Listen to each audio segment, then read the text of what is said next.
God, this is just the beginning. Yes, Lord. Ears have not heard, nor has it entered the hearts of men. Those things that you're going to do through their lives, in the name of Jesus. I speak creativity. Yes. I speak uniqueness. Yes. I speak, dear God, ministry, dear God, that this world will be blessed by. In the name of Jesus. Bless this night. Yes. In the name of Jesus. We'll give Him all praise, honor, and glory. And we say thank God. Thank God. Bless God. Bless God. Amen. Amen. It is so. You know, the races that I run are temporal. You know, there's a prize, I get a medal, and then guess what? I'm getting ready for the next race again. Yeah. However, the crown, the race of life, is eternal. And the crown is Jesus Christ at the finish, at the end of our lives, with His arms wide open, ready to receive us. Amen. So I'd like to submit to your consideration 4 characteristics of the race.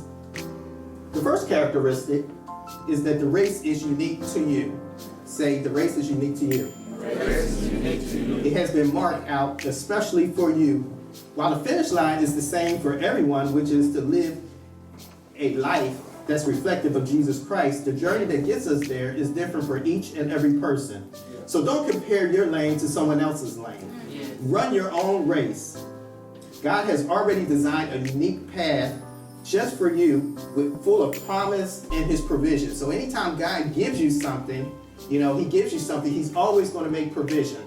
We ought not to look to our left or look to our right, or, you know, I'm preaching right now, but look how Bishop preaches, look how Reverend Moses preached, you know, look how Evangelist Bridget preached. We ought not to compare ourselves. God has uniquely created us, you know, for a purpose. Let's just a purpose like this. I can't preach like Bishop preached, you know, but I preach like Gary preached. And there should be no, praise God, there should be no other person that preach like me. So I need to take the giftings that God has given me to share with the world, because there is some person or some persons that God is trying to get a message of hope to through you.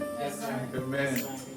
Okay, the second characteristic I would like to share with you is the race is full of obstacles. Someone say full of obstacles.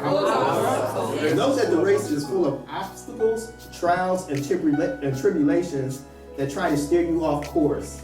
God allows these trials and tribulations at different times or different stages of your lives to keep you humble. You know, it's always surprising to me when individuals or people come up to me and you know, they say, oh why, you know, why me? When trouble, you know, enters into your door, into your doorstep, you know, or you have some trials or tribulations or some barriers. And then I hear people say, well, you know, I'm a Christian, you know, I'm a good person, you know, I go to church, you know, I help the poor, you know, I sow into ministry, you know, I take care of my kids, I'm a good father and all that. But the Bible tells us that trials and tribulations are amongst us, so we ought to be prepared. So when we're running our race of life, there are going to be some trials and tribulations. There are going to be some ups and some downs. Just like how God created the world. He created the world with valleys and hills, although I personally don't like the valley experience, but they are there, and I respect the valley. It's just like the Israelites. It's just like the Israelites when they were led out of Egypt. You know, they were in the wilderness for 40 years, and then when God was when they was pleasing to God in their actions and in their worship, God released them and let them go to the promised land. But if you were to study the Bible, particularly the Old Testament, you'll see that it's up and down with life. You know, sometimes God will allow the enemy against His people come in and chastise His people for a while to teach them, to strengthen them, so that they will believe and come in order to get what God has already given them to do. Amen.